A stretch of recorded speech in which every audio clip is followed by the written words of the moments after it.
The secret tunnel is actually hidden behind the fridge, so... Cheers. I'd have been here all night. Tea. Need tea. Oh, middle cupboard on the left, isn't it? Empty. Ah, well, if it's not there, I'm afraid we might just be out. Tell you what, give me a moment.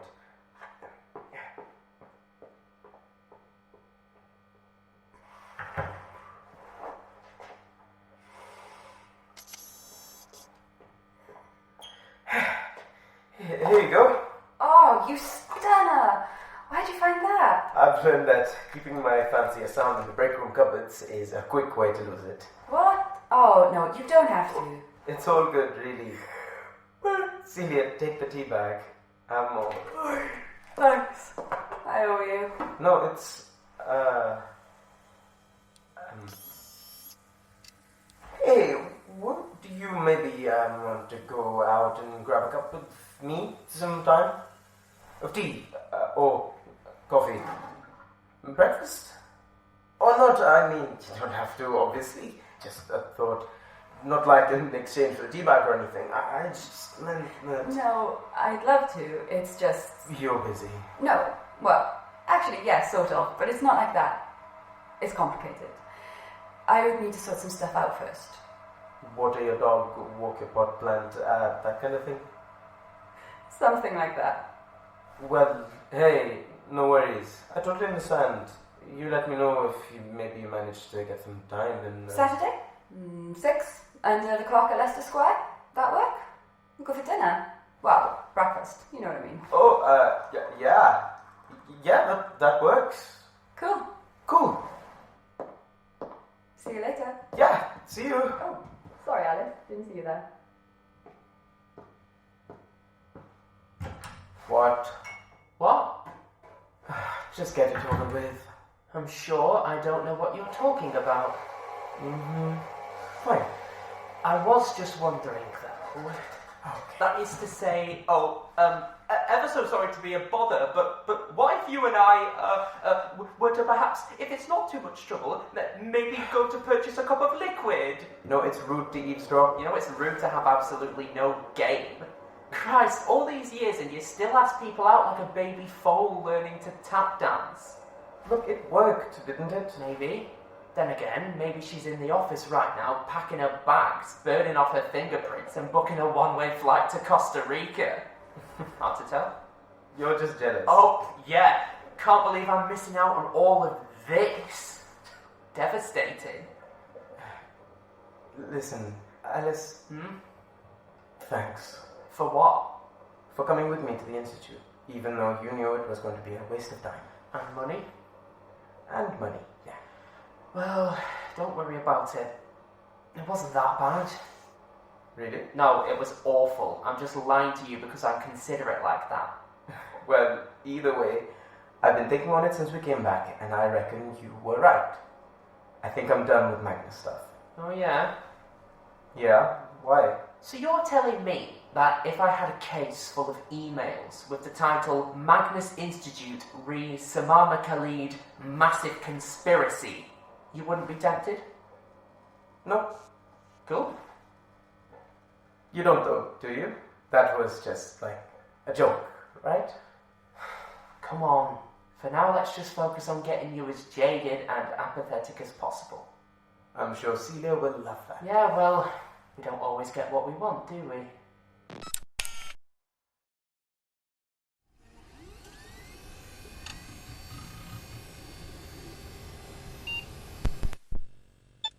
Claim Review EL-56920. Policyholder Soho Jacks Limited. Policy number 548651-656. Policy type Employer's Liability. Site address Soho Jacks, 9 Carlisle Street, London, W1D 3BK. Affected employee Ms. Jordan Bennett. Date of incident 9 March 2024. Incident location on site. Documentation crime report submitted. Medical practitioner's report submitted. Incident book entry submitted. First aiders report submitted. Supervisor's Incident Report, submitted. HSE Communications, submitted. Health and Safety Policies, submitted. Employment Contract, submitted. Claim Valuation, £1.56 million sterling. Assessment Conclusion, Claim denied. Reason, fraudulent claim. See Incident Description and Police Report. Incident Description as follows. I've been advised by my lawyer that I should cooperate with your insurance claim, even if I am suing your asses to Kingdom Come. Something about acting in good faith. So here is my account of what happened, for all the good it'll do. I could apologise for the handwriting, but since it's your damn fault, I won't bother. I started working at Jack's in the spring of 21 after finishing the Flair Academy 6 months earlier. I hadn't found a job the whole time, and I was just about to call it.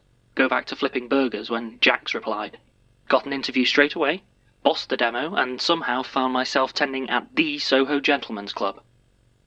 Jack's has dances on the bottom 2 floors with VIP suites for hire above, with a dedicated bouncer keeping them separate. Really, it's just a quieter box with a private bar, some comfy chairs and the option of private dancers. It's always booked up with swank dickheads trying to show off, but stags are the worst. They're cheap, they're loud, they drink too much, tip too little, and only ever hire one dance for the groom. Plus there's always some nice guy that won't shut up about exploitation without even bothering to stop staring. This lot weren't the worst. Just a bunch of heavy-set middle-aged lads with names like Ozza or Rozza or whatever. My guess was they used to be a school rugby team or something. The groom was fine, acted embarrassed even though he was obviously keen, and they were easily pleased. They mostly just ordered lager, so I did a couple of helicopters and a flash with some empties just for show and then left them to it and got ahead with restocking while they all swore they'd come back every year. No one ever does. They started giving the groom gifts. Same old tat as always. Cufflinks, poo gags, all the standard stuff. Then the groom spotted the last one on the table, this cheap yellow and purple kid's lunchbox. It looked old and shoddy and no one admitted to bringing it in, but the groom just squealed with glee and carefully opened it before pulling out a bunch of old souvenir merch. Pencils, postcards, keyrings, all sorts of crap. All the same yellow and purple and, last of all, a cracked CD case. When they saw it, the whole bunch gave this big laughing cheer. I could see which way the wind was blowing, and sure enough, the best man came over and asked if he could play it. The cover had this awful Comic Sans title, Mr. Bonzo's on his way, and I wasn't exactly thrilled by this. Mr. Bonzo was way before my time, and from what I'd seen online, he'd always looked pretty messed up. But hey, it was their night. If they wanted to spend it on some cringy nostalgia trip, who was I to say no? This kind of thing happened often enough that we kept a battered old CD player in the back that we could patch into the room speakers, just in case. So I ducked back there, put it on, turned the volume down as low as I thought I could get away with, and prayed it wasn't too obnoxious. Immediately, the cheering children's voices blared out the speakers, accompanied by bouncy tubas loud enough to drown out the rest of the club's music. It was awful, but I could hear the lads stamping the floor in rhythm, and as the kids started singing, the men were singing along. Mr. Bonzo's on his way, he wants to stay, he wants to play. Mr. Bonzo's on his way, he wants to stay, he wants to play. I gave them a minute since I didn't want to be a total killjoy, but finally I reached over and turned off the CD player before Derek came down from the office to have a word. But instead of stopping, it just grew louder, rattling the glassware in the bar. Mr. Bonzo's on his way, he wants to stay, he wants to play. I even yanked the cables from the speakers, but it just kept getting louder. I was just reaching for my walkie to call for a techie when I heard this massive crash from the room, followed by this cheer from the party. I rushed back in ready to give them a bollocking, but then hesitated behind the door when I saw it. It was hunched in the doorway, a bulbous figure with a purple hat that cast crazed shadows in all directions thanks to the club's lighting. Then it doffed its hat and pushed itself into the room, foam catching on the doorframe with a squeak that set my teeth on edge. Its massive, bulbous, googly eyes seemed to roam all over the room before settling on the groom, and it was almost as if the huge, toothy grin grew that little bit wider when it saw him. The rugby boys were tripping over themselves to get in and hug it, laughing and pushing the groom to the front, and so I figured at that point it was a prank.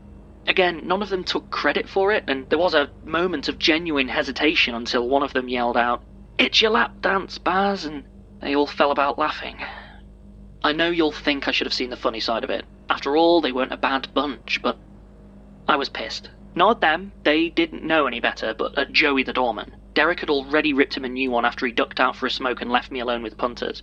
If he'd done it again, and this time accidentally let this kind of thing happen, I was ready to kill him myself. I began to stride over, readying for the inevitable complaints, then hesitated as I saw something far more unnerving than the ugly costume that was capering with the groom in the middle of the group. There was a pair of heavy boots on their side, poking just inside the still open doorway. Joey's boots. And they weren't moving. Just then the googly eyes turned to me, and a puffy finger raised cheekily to its mouth. By this time the men had all started chanting "Bonzo, Bonzo, Bonzo" and stamping their feet and banging the tables in a circle around the pair in the centre as the music grew deafening, distortions creeping in as the speakers strained. I grabbed for my walkie to call for help, but as I raised it to my face I could hear that same god-awful tune blaring from the tinny little speaker. "Mr. Bonzo's on his way, he wants to stay, he wants to play." I started to yell at them, telling them to stop, to get out before we called the police, but none of them heard.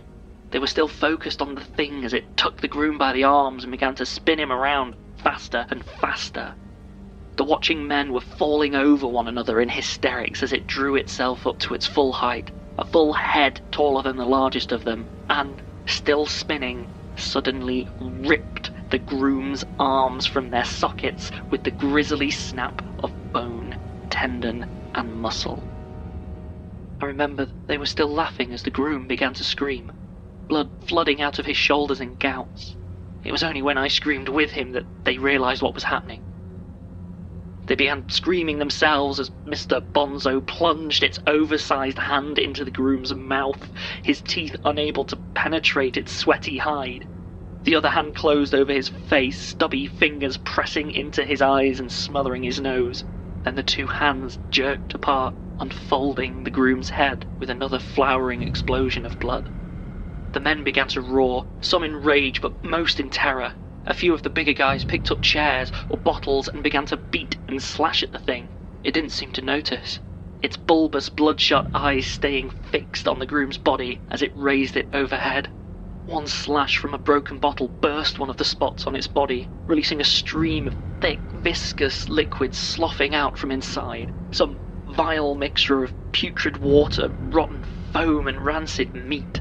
The Bonzo thing didn't seem to notice as it raised the body and slammed it back into the floor, over and over and over, each blow pulverizing the flesh and showering us in gore until all that was left was a dripping sack of shattered bones that it shoveled into its gaping, gap-toothed mouth with satisfaction. For a split second, all was still. But the music just pounded on, barely recognisable now over the distortion from the smoking speakers, as those voices, no longer childlike, still chanted the words, "He's here to stay, he wants to play." Then Mr. Bonzo turned towards us, with its head bowed almost reverentially, and everyone went silent. Slowly, awfully slowly, it raised its head, tilting it coquettishly to one side. Then the seams across its face split, revealing its gaping maw filled with even larger, sharper teeth. And it boomed playfully, "Bonzo, Bonzo, Bonzo." I don't remember much of what followed, but I dream about it most nights. In the dream, it digs through all those men to get to me, grabbing fistfuls of them and throwing them to smash against the wall. The strobe fires as its hands plunge into the pile of us, and each flash shows a little less flesh between me and it, between me and all those teeth. Finally, everyone else is gone. I raise my arm to protect myself, and it gently but inexorably lifts it up into its mouth, smiles, and bites. None of us was left whole, but I was the luckiest. All I lost was a hand. Wasn't even my dominant one. I've told the investigators everything I know, doctors too. I don't know why nobody outside the room heard or saw anything, why the cameras weren't working, why it let me live, but I do know why there weren't any bodies. All I actually want is my hand back so I can tend bar, but that isn't going to happen, is it? So I'll have to settle for the next best thing, and sue you for everything I can get, because I don't know what happened that night, but it was in your venue, and no one came to help. Not Derek, not another doorman, no one. So yeah, you'd better have one hell of a settlement waiting for me, or I'll see you in court. Jesus Christ. I go by Alice now, actually. Gwen? Hello? What? Okay, enough is enough. How am I meant to wind you up if you're already at the end of your rope? Don't. Wow. Are you, actually okay? Yeah? Yeah, I had to meet one of these externals. Oh, I get it. Yeah, I've worked in civil service long enough to meet plenty of entitled little dipshit consultants. You shouldn't let it get to you. What do you think we're actually doing here at the OIAR? Apart from mortgaging our mental health for a wage packet? We've both been here long enough to know this place. We're not doing good. We're not just sifting random data. There's something wrong here. What are you getting at? You never wonder what the point is. Who benefits from all this awfulness? I don't wonder. I know. What? Really? Oh yeah. I've known for a while what we're doing here.